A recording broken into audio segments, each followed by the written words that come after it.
We grew up in a world that didn't lock its doors. A world where the streetlights told us when to come home, where a mother's voice from the porch was the only curfew we ever needed, and a whole neighborhood watched over every child like it was their own. We didn't know it yet, but we were living inside something the rest of America would spend the next 70 years trying to find its way back to. These are 15 things about growing up in the 1950s that will make you cry. Chapter 1. The Freedom of Childhood. Walking home alone. There was a particular kind of quiet on the walk home from school. No car idling at the curb.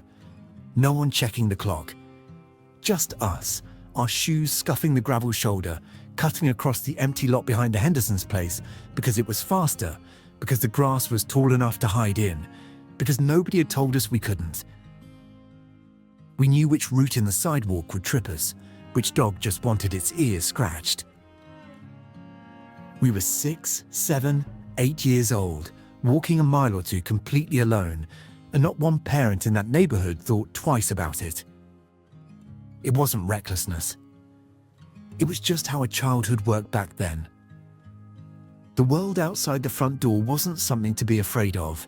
It was just the world, and it belonged to us as much as it belonged to anyone. We think about that walk sometimes, decades later, standing in our own driveways watching our grandchildren get buckled into car seats for a trip 3 blocks long. We don't say anything. We just remember what it felt like to be small and trusted and free, and something in our chest goes quiet and full at the same time. The refrigerator hum. We'd come through that door, lunch pail empty, knees a little scraped, and the first sound that greeted us wasn't a voice. It was the refrigerator. That low, steady hum clunk coming from the kitchen, the same sound morning, noon, and night, the sound of a house that had enough. We'd pull the heavy door open just to feel the cold air, milk in glass bottles, a pitcher of juice, maybe a Coca-Cola saved for Sunday. Our parents had grown up rationing butter and sugar. We just grew up finding the fridge full every time, like magic that never wore off. We didn't understand yet what that fullness had cost the generation before us. We just knew the milk was cold and the ice never melted and dinner was always coming. That hum still finds us sometimes, in an old kitchen, in a memory we didn't know we'd kept. And for just a second, we're 8 years old again, standing in the cold light of an open refrigerator door, feeling like the luckiest kid in the world. Mom at the kitchen counter. She was always there before we were. That was the thing about coming home in the 50s. Somebody was already in the kitchen, and the kitchen already smelled like something.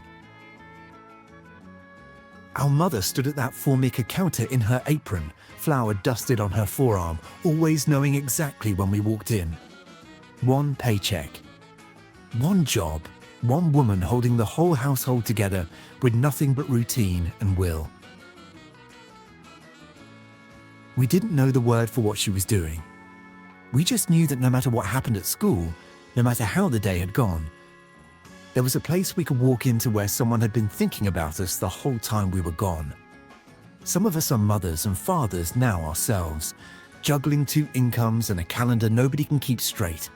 And we think about her standing at that counter, and we understand, finally, just how much that steadiness was worth. We didn't thank her enough.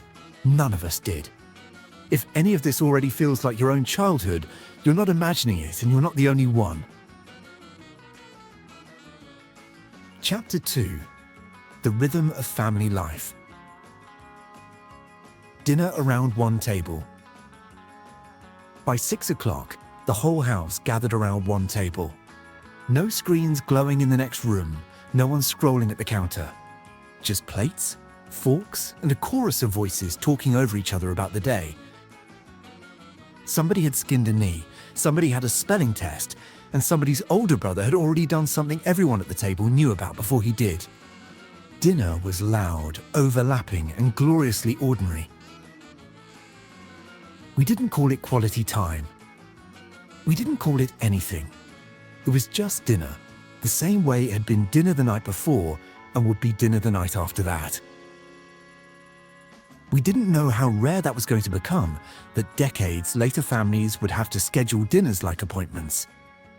Back then, it was just 6 o'clock, and everyone was already there, nobody asking anyone to put anything down. Drinking from the garden hose.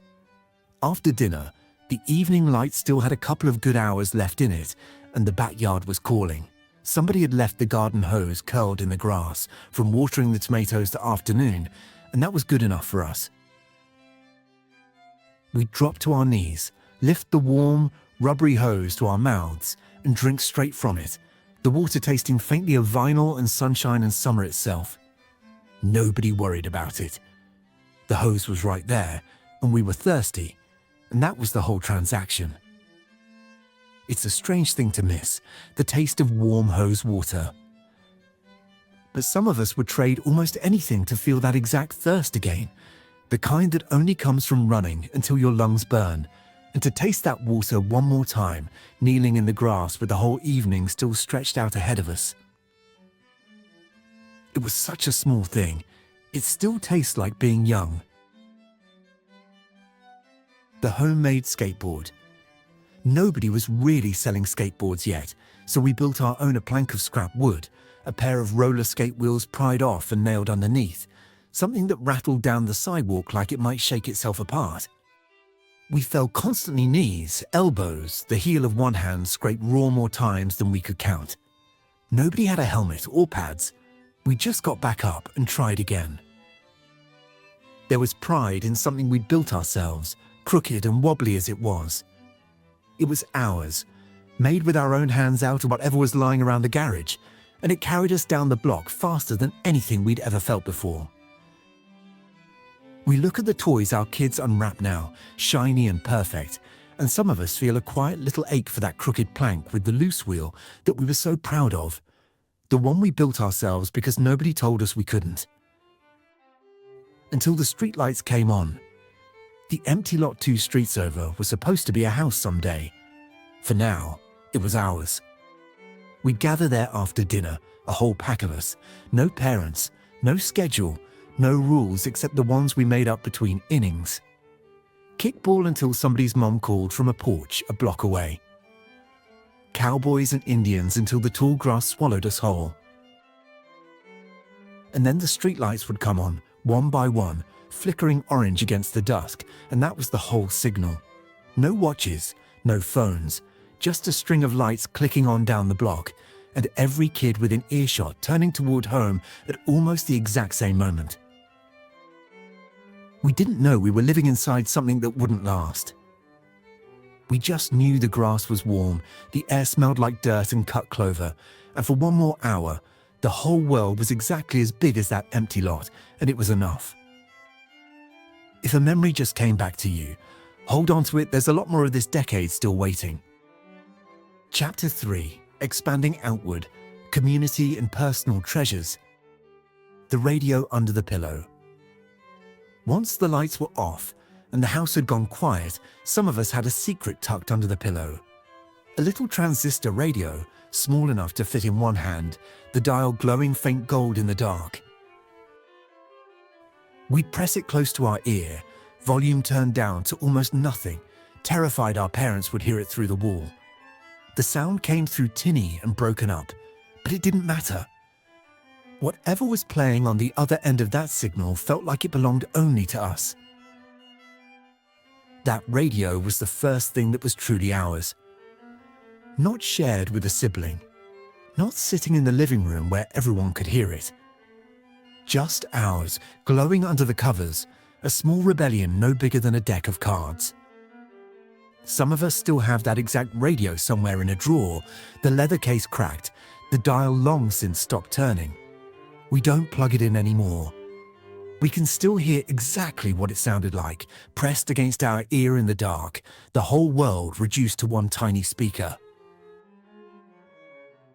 The green stamps booklet. There was a particular satisfaction in licking a green stamp and pressing it into its little square, page after page, the booklet getting thicker and more important by the week. We didn't understand the economics of it. We just knew every grocery trip ended with stamps to lick and paste, and the booklet in the kitchen drawer was somehow a promise, a toaster, a set of mixing bowls, something waiting on the other side of patience. It taught us something we didn't have a name for back then, that good things came slowly, one sticky little square at a time, and that waiting for something could be its own kind of pleasure. We don't paste stamps into booklets anymore. Everything arrives the next day now, but every so often, the smell of glue on the back of an envelope brings it all rushing back, that quiet, hopeful feeling of a booklet filling up, one page closer to something we'd waited months to hold. The wringer washer on the porch. Saturday mornings smelled like wet grass and laundry soap. Our mother would haul the wringer washer out onto the back porch, feeding wet clothes through those two rubber rollers by hand, the whole machine groaning and clicking with every turn. We didn't think of it as work, exactly, because we were part of it too, pulling weeds in the garden while she worked, arguing over whose turn it was to hold the hose. The whole family out there together on a Saturday, doing the unglamorous business of keeping a household running. There was something in that shared effort that bound a family together in a way we didn't appreciate until much later. Nobody was entertained. Nobody needed to be. The garden needed weeding and the clothes needed wringing, and somehow that turned into one of the better mornings of the week. We don't have wringer washers anymore, thank goodness. But some of us would give almost anything to be back on that porch, watching our mother's hands work that machine, the whole family outside together with nowhere else they needed to be. Monday nights around the TV. But the real magic happened indoors. Monday nights, the whole family pulling chairs into a half circle around a wooden box with a tiny round screen. Somebody had to fight with the rabbit ears first, twisting and tilting until the snow finally cleared. Then the picture would lock in and the room would go quiet in a way it never went quiet for anything else.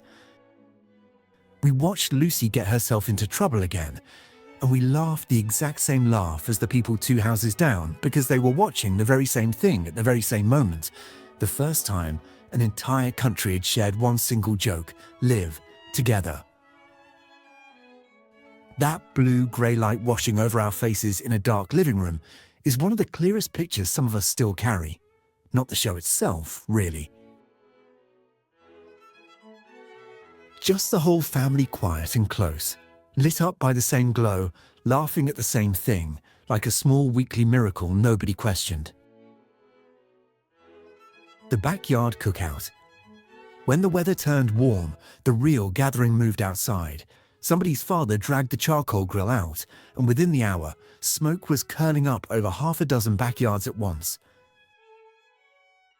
Neighbors didn't wait for an invitation. They just wandered over, folding chair under one arm, and pulled up next to whoever was standing over the coals. The men argued about cars, the women traded recipes, while their kids chased fireflies across the grass until the citronella candles burned low. Nobody locked a gate. Nobody worried about who was wandering between yards. The whole block functioned like one big, loosely connected household, and on a warm evening, you genuinely could not have told, from a distance, where one family's cookout ended and the next one began. Some of us still catch that smell sometimes, charcoal smoke drifting over a fence on a summer evening, and for just a second, we're standing barefoot in the grass again, watching the grown-ups laugh too loud, waiting for someone to call us in for s'mores. The soda counter and the drive-in. By the time we were teenagers, Saturday afternoons belonged to the drugstore counter.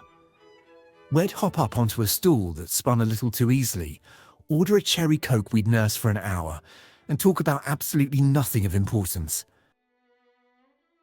Or sometimes it was the drive-in, piled into the back seat, a tinny speaker clipped to the window, popcorn balanced between us, the movie barely visible over the talking, and giggling in every car in that lot.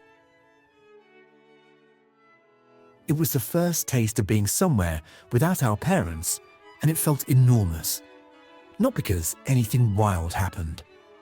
Usually nothing did. It was just us, a little bit of pocket change, and an entire Saturday afternoon that belonged to nobody but us. We can still hear the particular fizz of a fountain cherry Coke, still feel that stool spinning a half turn too far. It wasn't much. A few hours, a few dimes, a few friends. But it was the first time the world felt like it was starting to be ours. The family car. And then there was the car-long fenders, tail fins rising like something out of a comic book, parked in the driveway like it owned the block. We'd pile in on Saturday mornings, no seat belts, sprawled across the back seat, fighting over who got to look out which side. Dad would unfold a paper map at every gas station, and we'd drive for hours with the windows down, singing along to whatever came through that AM radio, half static, half magic. We didn't know where we were going half the time, and it didn't matter. The destination was never really the point. It was the drive itself, the wind, the singing, the smell of vinyl seats baking in the sun, the whole family sealed up together in one loud, rolling little world. Some of us would give anything to ride in the back seat of that car one more time. No seatbelt, no destination, just our father's hands on the wheel and the whole open road in front of us. If something here brought back a face or a name, that a story worth telling someone tonight. Chapter 4. The gift passed down. The photo album. And every so often on a quiet evening, somebody would pull out the photo album. We'd sit close on the couch while a grandparent turned each black and white page slowly, pointing at a face, a porch, a car parked in front of a house that didn't exist anymore. They told the same stories every time, and every time we listened like it was the first. We didn't understand yet that we were sitting inside the very thing we'd one day be telling our own grandchildren about. We just liked the sound of their voice slowing down, softening, drifting somewhere we couldn't quite follow. Some of us asked our mothers, years later, what it was really like back then. Some of us never got the chance to ask before it was too late, and we've spent years since wishing we had one more evening on that couch, one more page turned slowly under a warm lamp. And now, somehow, we're the ones holding the album. We're the ones whose voice slows down when we get to a certain photograph. We're the ones passing it forward, one quiet evening at a time, the only way any of it was ever meant to be kept. If you made it all the way through these 15 memories, I want to ask you for something small. Write a comment below and start it with the word porch.